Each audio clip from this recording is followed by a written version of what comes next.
Mr. Pescaru, I know that for you, today, we are no longer at the stage of seeing what cars exist.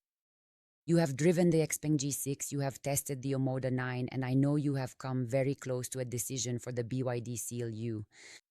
So it would be useless for me to try to impress you just with a big screen, a panoramic sunroof, or a long list of features. The others have them too. I would like to show you why the Nissan Xtrail e4orce is fundamentally different from the three cars you have just evaluated. The first important thing is this. The Xtrail e4orce is not a plug-in hybrid. You don't charge it at a plug, but it doesn't work like a conventional hybrid either. You have a gasoline engine, but the driving experience is much closer to that of an electric car. Why? Because the internal combustion engine's primary role is to generate the electrical energy needed by the system, and the wheels are driven electrically. This means that when you press the accelerator, you don't have to wait for the classic reaction of an internal combustion engine and a gearbox. The response is immediate, linear. It's one of the things I think you appreciated about the Xpeng. Except here, you no longer have to ask yourself where to charge, how long it takes, or how much range I have left. You put in gas and go. But the really interesting part is the e4orce.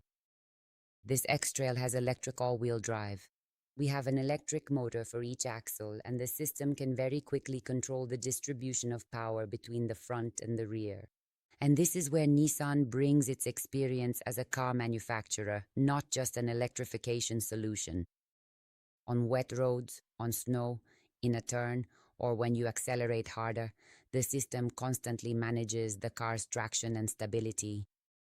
You don't have to do anything yourself. The car handles it. Now, if you ask me, Daniela, then why choose the Xtrail and not the BYD Seal U? I would answer you very simply. The BYD U offers you the advantage of a large battery and the possibility of driving many kilometers on electric power if you charge it regularly. It's a very good argument, but it assumes you incorporate charging into your way of using the car. The Xtrail proposes a different philosophy, the benefits of electric propulsion without the obligation of external charging. I'm not saying that one of the solutions is universally better. I'm saying that we need to see which one suits you better. Compared to the Xpeng G6, the difference is even clearer. The Xpeng is a very interesting electric car, fast, very digital, and technologically spectacular. But it is an EV. The Xtrail says I want the feeling of electric propulsion, but I don't want my trips to depend on charging infrastructure. And there is something else. The Xtrail doesn't try to turn the car into a tablet on wheels. Look here. You have technology, screens, cameras, assistance systems, connectivity, but you still have physical controls where they make sense. The climate control, the important controls, the driving position, everything is designed so that you can drive the car without constantly searching for functions through menus. For me, this is true luxury, and with the Omoda 9, that's probably where you felt the wow effect very strongly. Lots of power, very rich equipment, a spectacular interior, and it's hard not to be impressed. But I would propose a different test to you. Don't compare cars just in the first 20 minutes.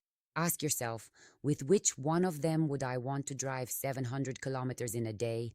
And after that, with which one of them would I want to live for 5 or 7 years? This is where the character of a car starts to show. Take a seat. Don't look at the screens yet. Sit down. Adjust the seat. Put your hands on the steering wheel. Look at the visibility.